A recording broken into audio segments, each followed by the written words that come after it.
Hi, everyone, and welcome back to the Acclime Amplify Asia podcast, where we unpack the ideas and changes shaping businesses in Greater China and the APAC region.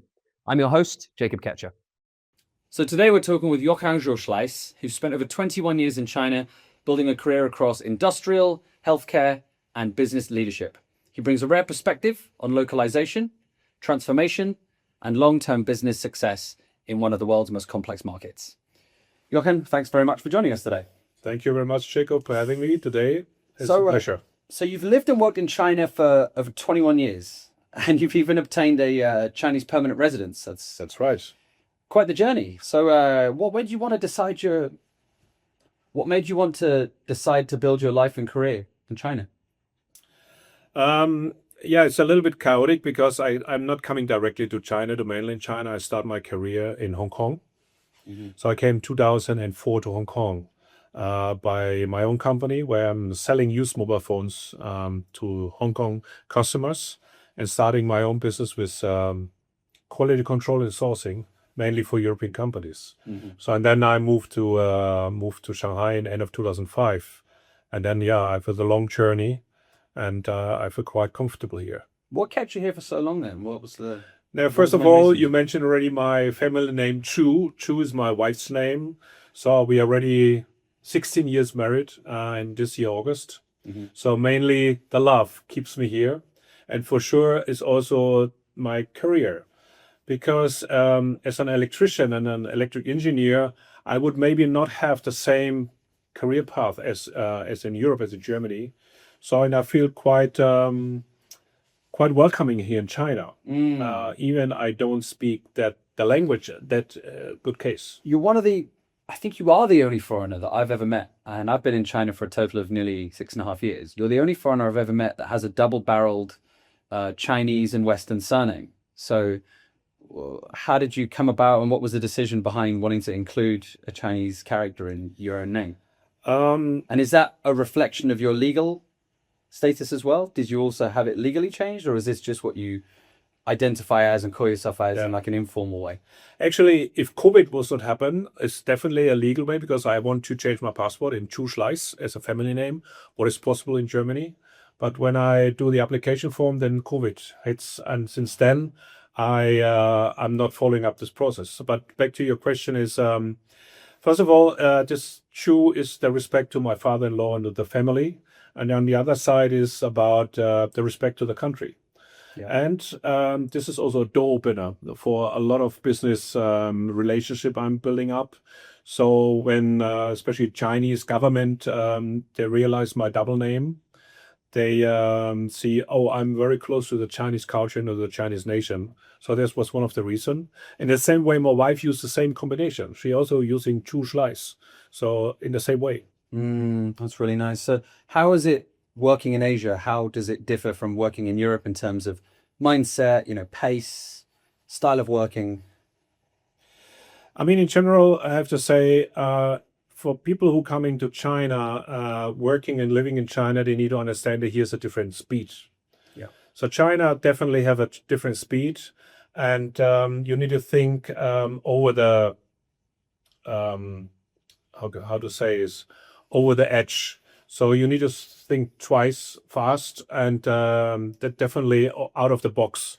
Mm-hmm. And compared to other places like Indonesia, Malaysia, China is a country who is willing to invest a lot of money and time in a development, and we can see this in the current situation with the automotive market. Yeah. And what I really like is in China, when people fail, they stand up and do it again, and they don't wait for a long time. So this is something what I really enjoy here. Do you think that that's something which perhaps Western countries used to have and they lost, and then China took its place? Or do you think it's just intrinsic to Chinese culture to have that resilience and that hard work?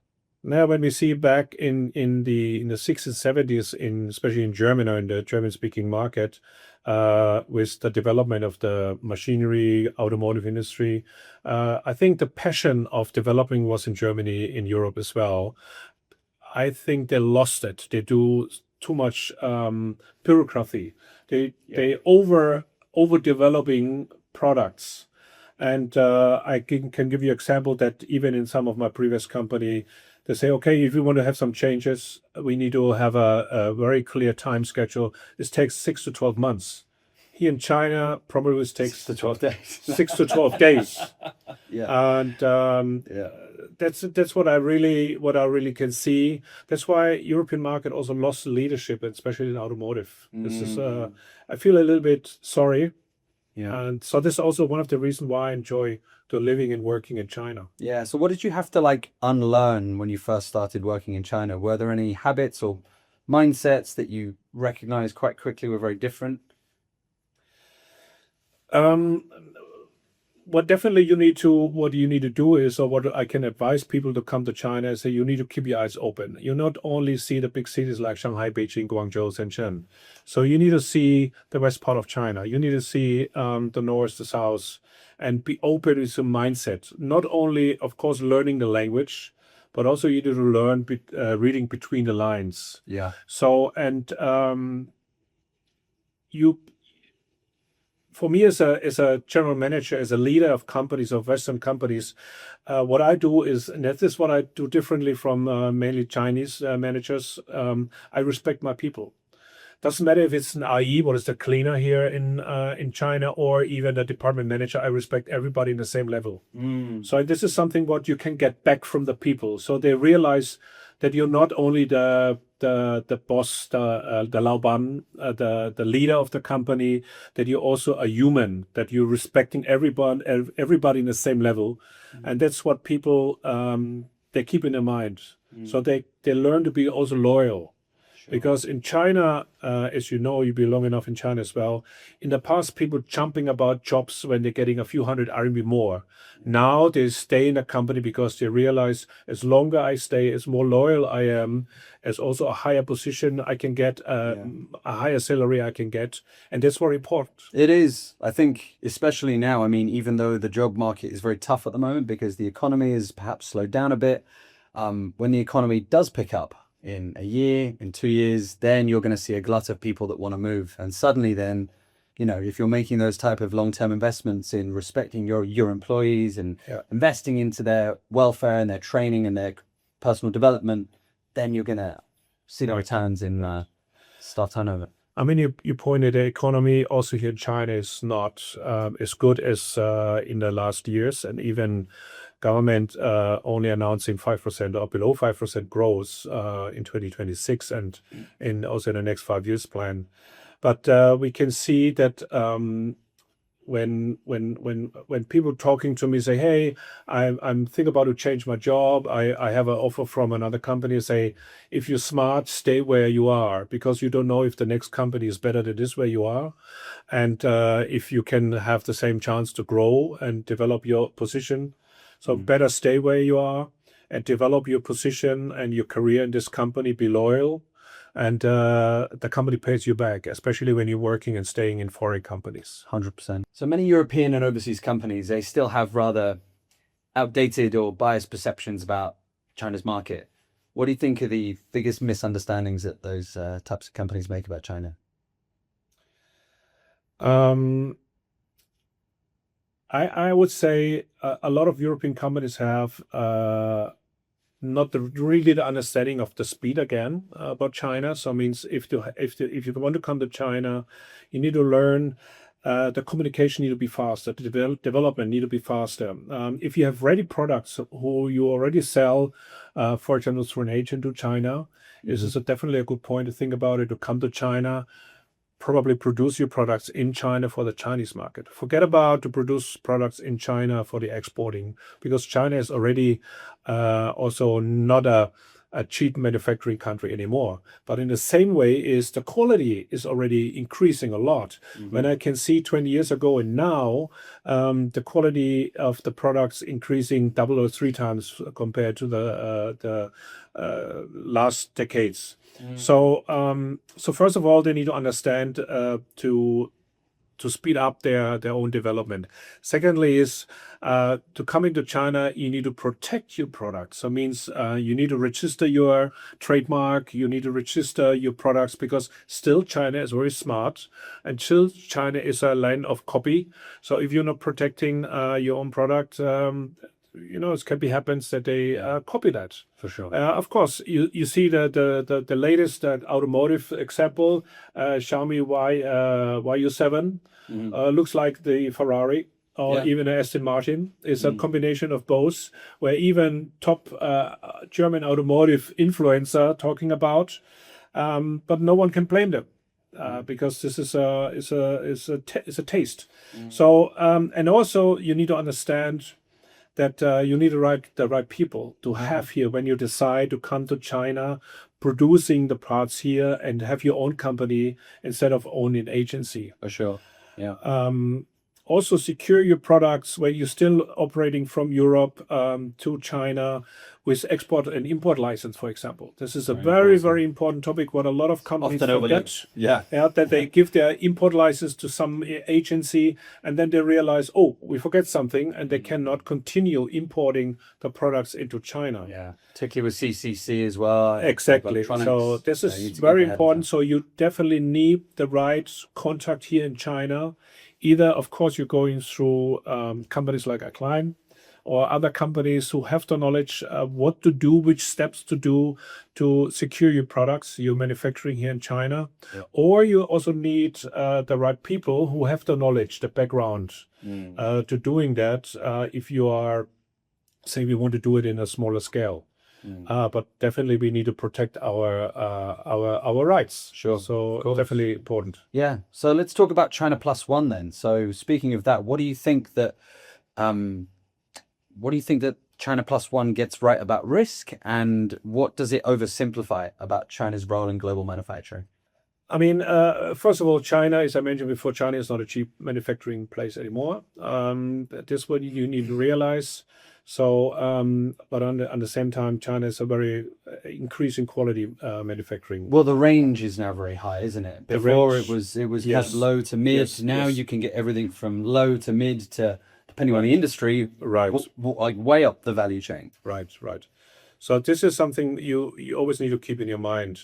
And then you really need to think about what is your purpose and what's that target when you make the decision to come to China.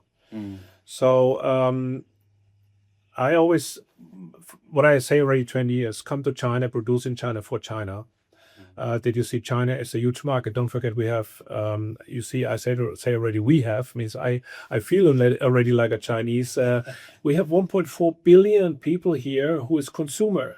And even the economy is not as good as the years before. We have a growing middle class. And people have needs and they have wishes and dreams.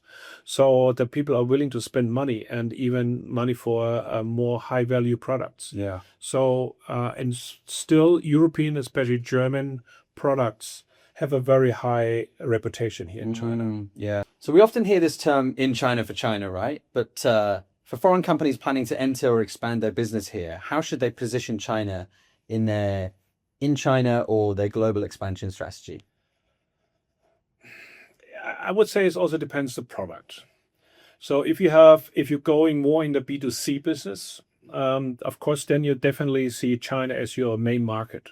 Yeah. That you produce here, or even you have the import rights that you bring your products from foreign countries into China and selling here over different channels.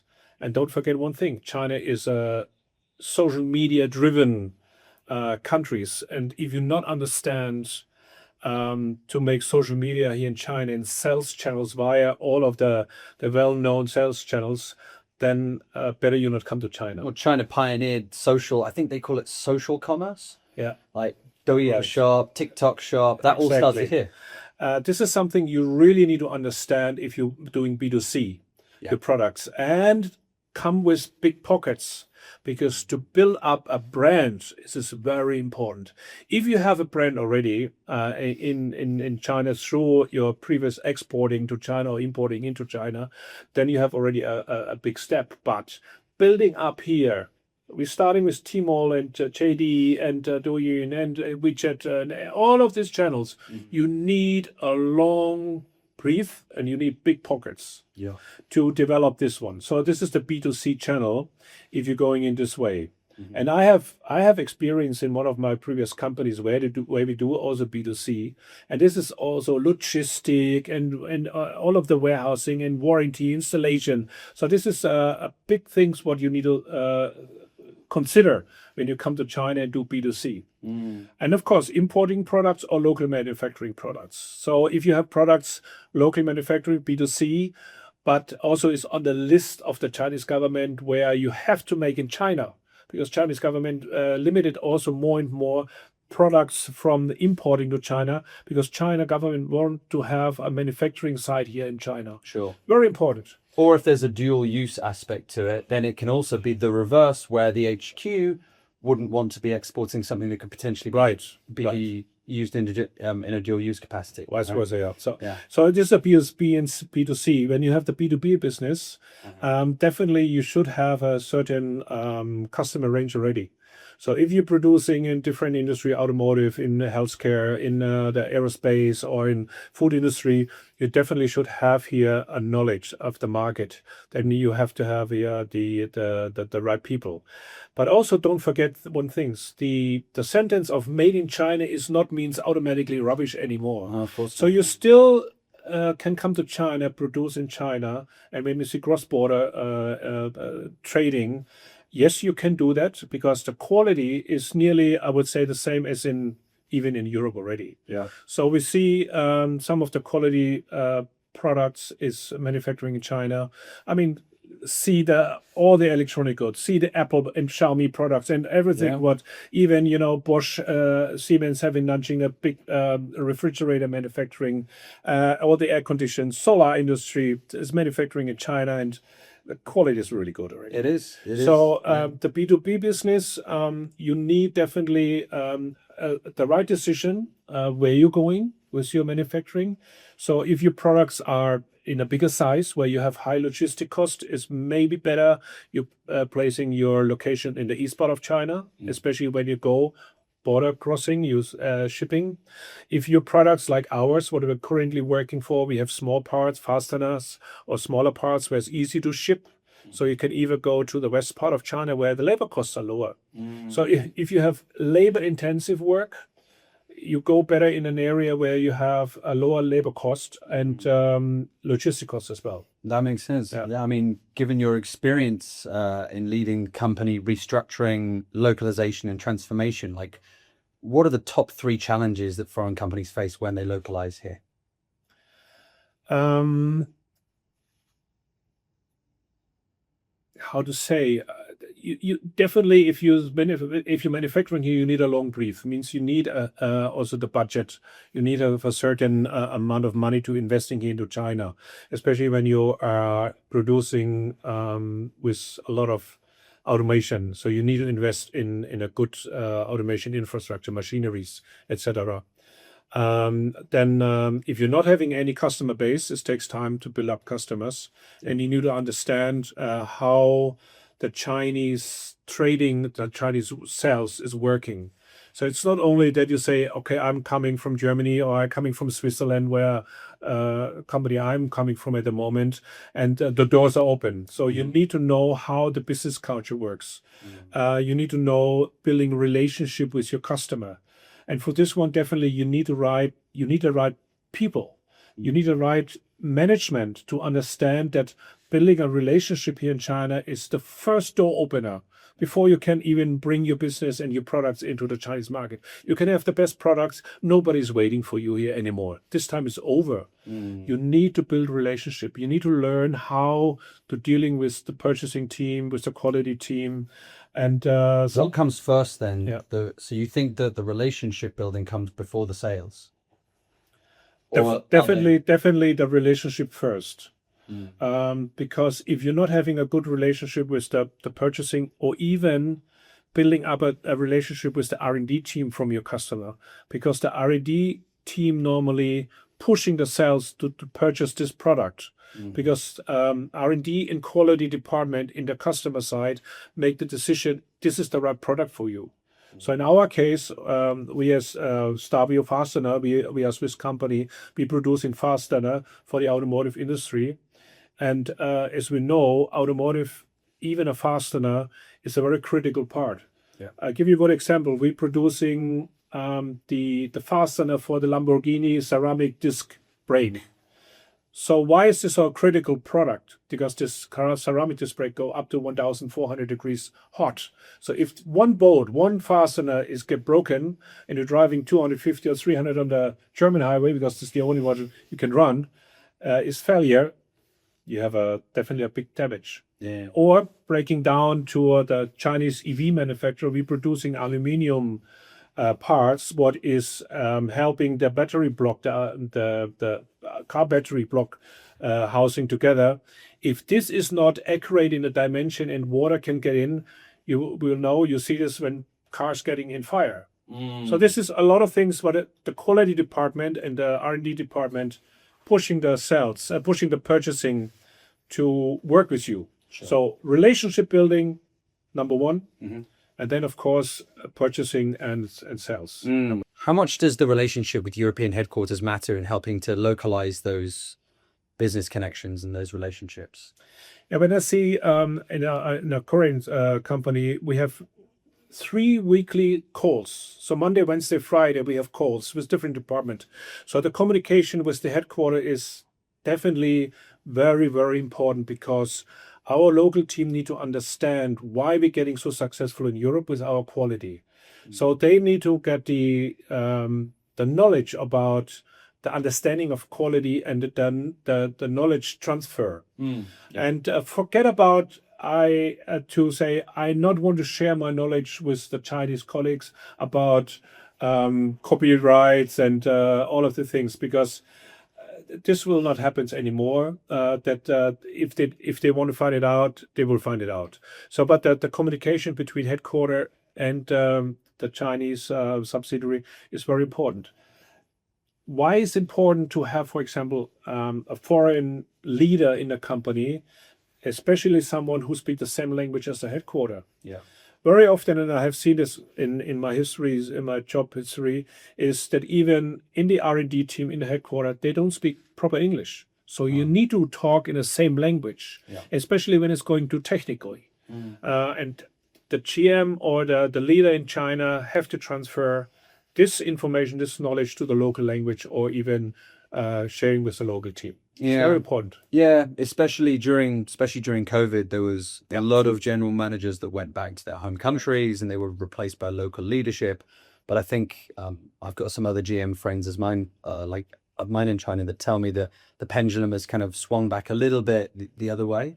It's kind of stabilized a bit now. So stabilized a bit. Even now, it's getting a little bit better for foreign managers to get in a hiring position. Because one thing definitely I need to say as well, that the loyalty and the trust in a local management is not as good as to the, for example, German or French, Italian, Spanish. trust and compliance. Trust is something really what you need to earn, and so there's that. And loyalty as well. As I mentioned once before, is also how people changing jobs. In Europe, especially in German, is very often that we're working our whole life in a company. So this is something what you seldom find here in China. Yeah. More and more, getting better. Yeah, no, true. So in your career, you turned around and repositioned several foreign manufacturing companies. What are the key steps that you think that foreign companies should take to compete in what is now a pretty competitive economic environment? You've heard of this term "内卷" or like involution, race to the bottom. Right. Yes, indeed. I turn around a few companies, and what I find is that a lot of these companies, especially 2 of them, they lost the identity of a European company. So They localize too much. They localize too much. Yeah. One company was also for the automotive industry, is that we have an audit from Mercedes-Benz. So we're producing parts for Mercedes-Benz, and then the quality manager very clear, Mr. Zhu-Schleiss, I'm very happy that you're on board now, because now you're back to your European gene. You're back to a European way. If you're not here, you will not even pass the audit. Really? Because it was too much Chinese. No focus on the environment of the workspace. By the environment of the workspace, do you mean in the office, in the factory? Okay, let me give you examples. I think it's the best thing to understand. Yeah. Every computer have a red bar say please updating the software because they're using a fake software because it's about saving money. Yeah. And when someone, and in this case the leader before, want to get something in his own pocket, and I have to say that, they are not investing in such things. Second is the office environment. When people sitting in a dirty and an updated, dated environment, office environment, they're not happy to come to work. Sure. My intention, and you can go everywhere where I'm leading, is that people like to come to the office because this is bright, this is friendly. We're using air conditioning in the summer, we're using heating in the winter, so nobody needs to sitting with a winter jacket in the office. Yeah. So building up environment, what we understand as Westerners, this is what people like to come to work. Sure. And then going into production, when in this case we're having a lot of welding robot system, and when the filter system is not proper maintenance, and the employees there have a risk of health issue. What is the respect that I give to my people? And even as I mentioned before, the simplest worker gain the same respect and deserve the same respect as the management. So that's what I turn around. So I bring this company back to a Western track. So that's why we're passing the audit. Recent company is, the first thing what I did is I changing the working environment.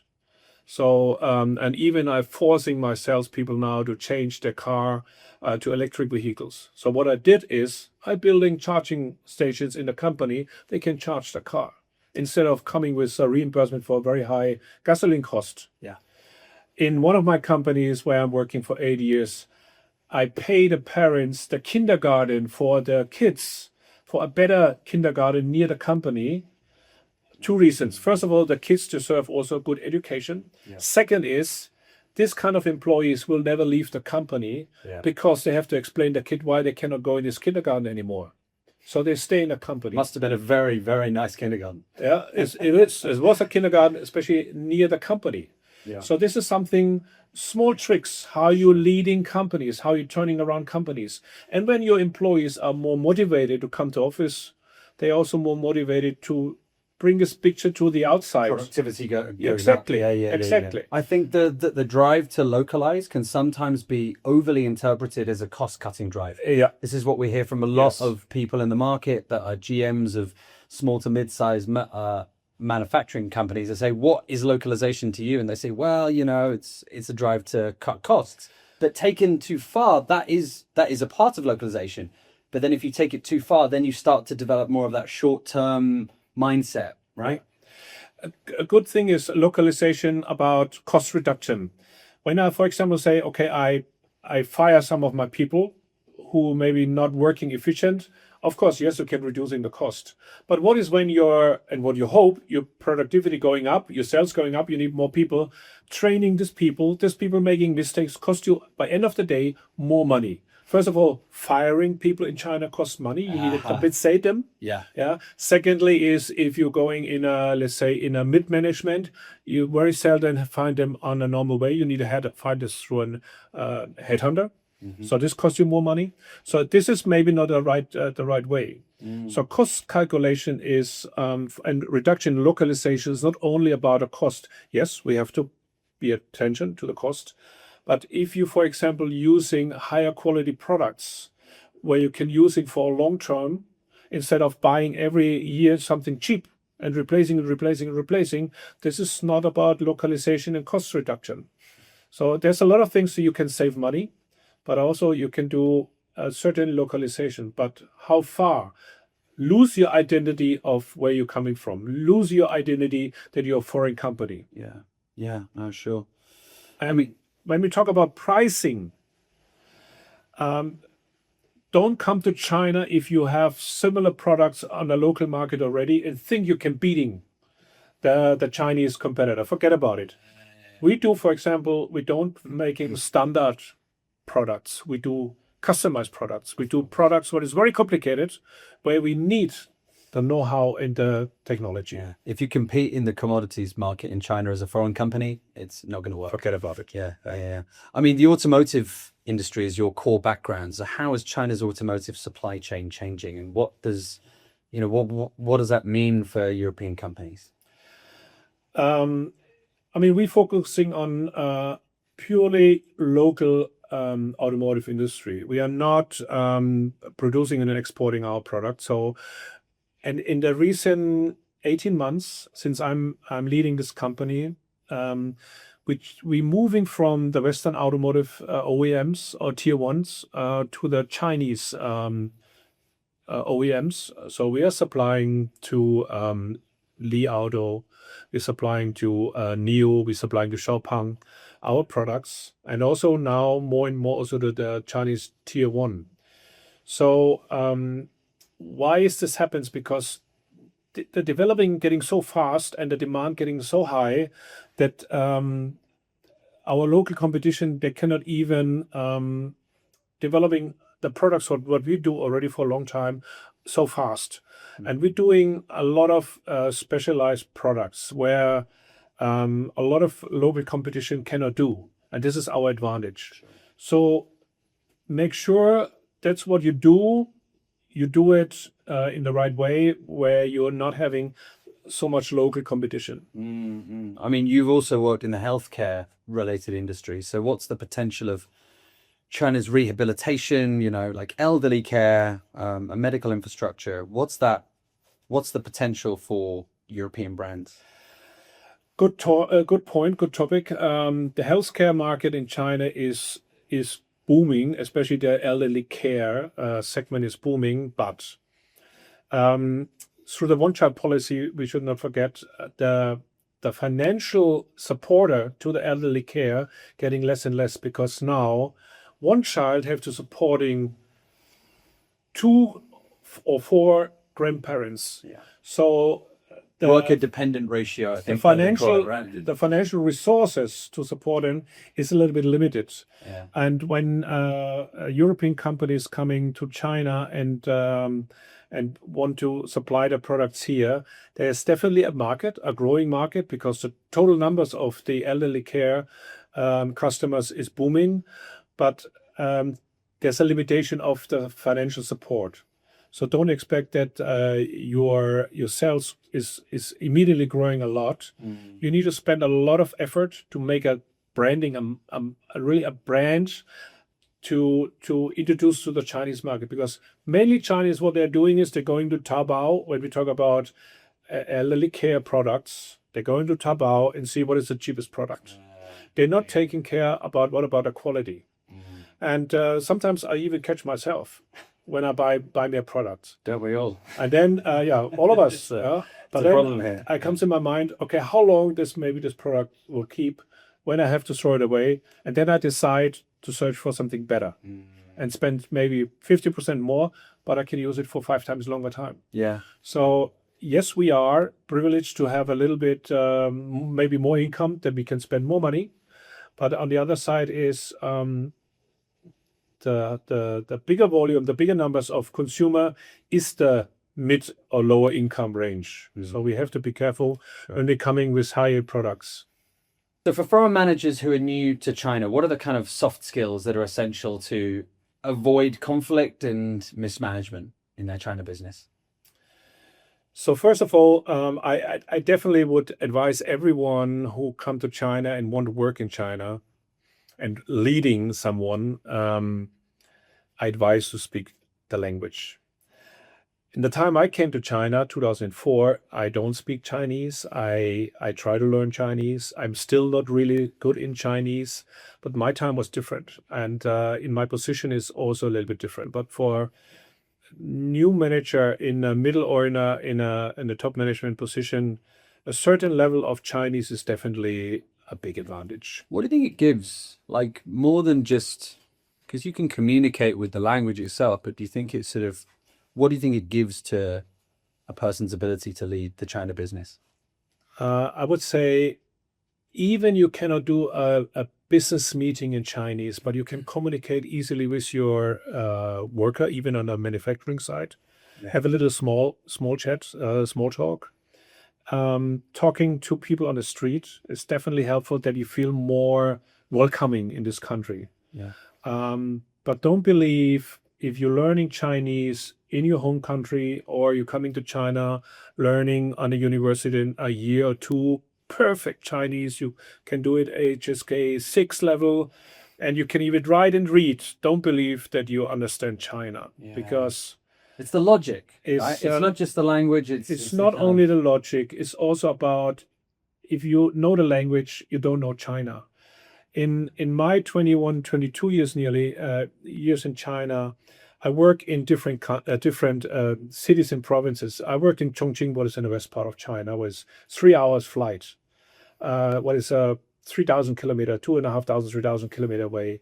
They speak their own dialect. Even my wife, who is Chinese from Nanjing, she not even sometimes understand their dialect. Yeah. So, and don't believe that you speak Mandarin, that you understand the language, and you cannot read between the lines. This is very important.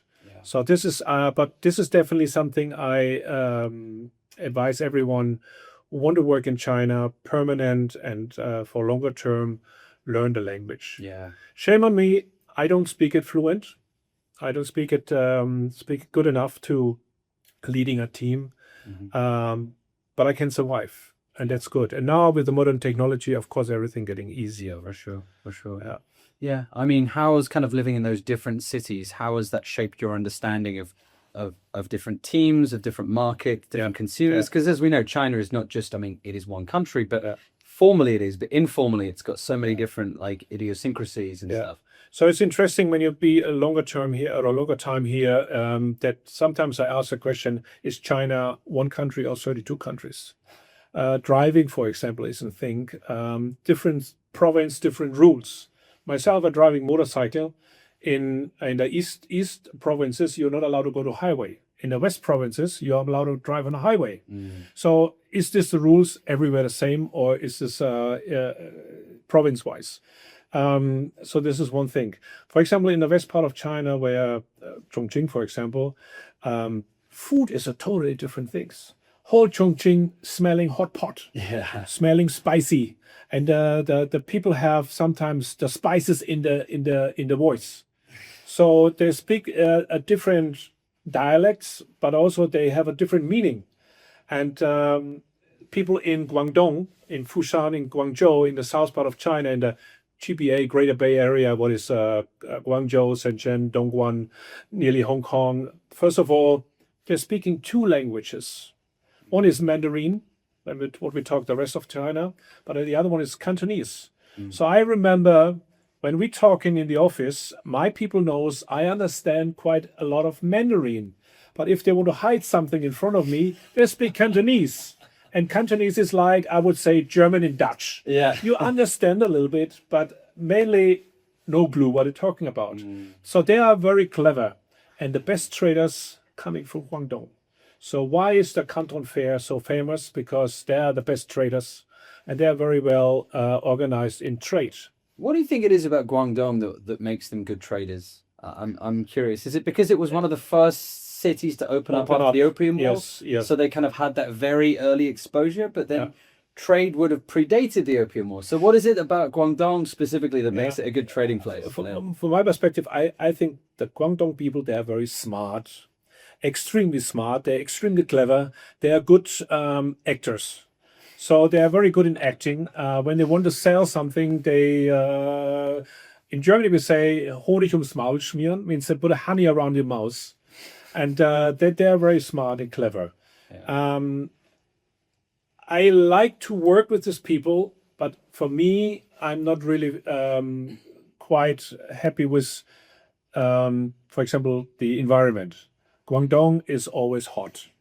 There's 10 months summer with a high humidity, and there's only 2 months of, they call it winter, with 20 degrees. Basically spring. Where they're wearing a down jacket on 20 degrees, and so this is nothing. Shanghai is bad enough at like 4 or 5 months of pretty intense. Yeah, but it's okay, you know, you can, but you have also, sometimes we have snow in the past. maybe you not remember that, but 15, 20 years, we have sometimes snow in Shanghai. I've seen snow 2 or 3 times. Yeah. So, that's Not a lot. that's a different. And of course, in the north, I remember the time we have an office in Changchun, but it's in the north of China. We have minus 30 degrees. So this is Zhengzhou in Henan. Changchun. Oh, in Changchun. Oh, yeah. So Changchun, Shenyang, where VW, Audi, BMW in Shenyang. So we had an office there. So this is also the beauty of China. You have from the north to the south, from the east to the west, different climate zone, different even tropical fruit supply. Yeah. And this is something what you need to also understand. And that's one of my other advice to someone who come to China. Not only stay in Shanghai, Guangzhou, Beijing, in a beautiful city where you can go party 24/7, travel. Yeah. Travel to the west part of China. China is so beautiful. Go to Hainan in the tropical island at the Hawaii of China. Go to Xi'an, not only for the terracotta barrier, but this is a beautiful place. Drive from Xi'an along the old Silk Road to Dunhuang. Dunhuang, 2,000 kilometer history and culture. The old Silk Road. Silk Road, yes. Travel in China. China is so good developed. The high-speed train is so cheap. You can go everywhere. You can catch a cheap flight. Travel in China. Learn China. Not It's only safe a language. as well. Very of safe. course, safe. Very, very safe. Safety. You can leave your mobile phone on the table. No one is running by and grab your phone and running away. Yeah. So this is something I can advise for everyone who comes to China. Learn a little bit the language. Learn the culture.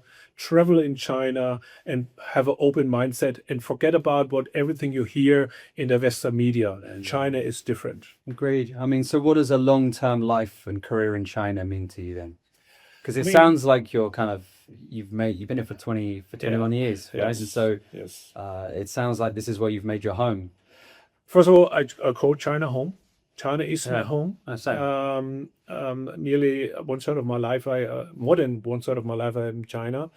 As I'm, of course, I'm not start planning my retirement, but as you know, China just recently changed the retirement age from 60 years old for men, 55 for women, to 63 for a man. And as I working on a local contract, my official retirement changing from July next month, where I'm changing 60, to July 2029. But with the not changing from 60 to 63 immediately, so my real retirement age is 60 plus 5 months. So it means my official retirement age is in December this year. But of course, just today I wrote an email to the owner of the company and asked for a letter to confirm that he wants that I continue working in the company, because this is possible. You can extending your labor contract up to 63. This is the maximum of 63 of So you're age. saying it's the convention Yes. to usually retire the Right. official age. Yes. But you can there can be exceptions or workarounds or Of course, even after 63, you can continue working, but as a consulting contract. You're not under the Chinese labor protection. So this is a different level of cooperating. So back to your question is, I'm long term. I'm planning my future life in China. My wife and I, we're planning to investing in a big RV, a big camper van. And we want to travel around China for at least 2 to 3 years. China is so big. You fly from the north to the south, you need a 5 hours flight. From the east to the west. China is an How amazing. far to drive from Shanghai to say Xinjiang? I drove from Shanghai to Shenzhen. You need around 14, 15 hours. Wow. Yeah, I even drove with my electric car. I'm swapping batteries, and this is a very great infrastructure. You don't have to be worried about charging your car or replacing your battery, because NIO is one of the cars replacing batteries. Yeah. So this is nothing. Highway are amazing built. Yes, it's cost highway fee. But on the other side is the highway quality is far away better than in Europe. Just recently, one of the major bridge in Cologne closed down about damages. And there's only 3 bridges who can cross the Rhine River. They're closing one. Now there's a big drama because the bridge is too old. Yeah. And risk of damage and collapse. So China is a huge country, so we plan at least 2 to 3 years traveling in China before we're driving with our RV to Europe. So we're crossing all of these beautiful countries. Yeah, Yes. yeah. I mean, if you could give one principle for foreign leaders building in China today, what would it be? It's a very broad question, I know, but as a wrap up. It's difficult to answer because is this foreigner coming with a family? Or is this foreigner comes as a... Give me 2 scenarios. Okay. I guess it's I can even give you 3, and I have seen this as well. They're coming as a family. I know what you're about to say. Staying as a single man and fall in love again. Yep. So, It happens. but of course, let's say a family. If you're coming as a family and working in a mainly the husband, the man is working in a foreign company. A few words to the wives and to the childrens. Don't expect your husband is coming home 6 o'clock. You have to work hard. There is Building relationships with building relationships suppliers, with government. etc. So this is not a 9 to 5 job. Yeah. Very often phone calls, video calls with the headquarter. If it's an American family, of course, they have 12 hours time difference very often. So it's not easy. So don't expect you have a 9 to 5 job. On the other side is this job provides you such an easy life with in the past drivers, housemaid, keepers, and everything. So this is definitely an advantage. Expert package, what getting less and less, especially if it's with children's. International school has changed. International school is quite expensive. So if you're coming as a family, deal your package before you make a decision to come to China. So you definitely need to secure your package, not only for a 2 years contract, also for a possibly extension. So this is one of my advice for a family. If you're coming as a young single man or even woman, get ready to fall in love, especially in men's, because Chinese woman is beautiful. And but expecting also a different culture. Sometimes it's not easy, especially if you come from Europe, dealing with different culture. Language barrier. So none of us, you speak, is your native English, is your mother language, is maybe for you a little bit easier, but also for maybe your Chinese partner can be maybe a challenge. So misunderstanding of words, what are you using, is get ready for that. Even I would say my English is okay. My wife's English is even better because she studied in Australia. She worked for Australian government, always for American. And we still having arguments about the wrong wording or misunderstanding of the language. Yeah. So get ready for this one. Flexibility then. Be flexible. Be flexible and open-minded. Don't be so stubborn. And but get ready for fall in love with the country and with the people. If you're a woman or a man, doesn't matter. So that's my advice. Thank you. And be open for a beautiful, beautiful country. Jochen, thank you so much for your time today. It's been a really, really great talk. It's my pleasure. Really, really, really appreciate it. Thank you. Thank you so much. Thank you. Thank you to our listeners for listening into our Amplify Asia podcast. This podcast is produced by Acclime, your trusted partner for corporate services across APAC. If you'd like to learn more or explore detailed information, visit us at china.acclime.com. And if you need personalized support, don't hesitate to reach out. Stay tuned for more insights and updates, and see you in the next episode.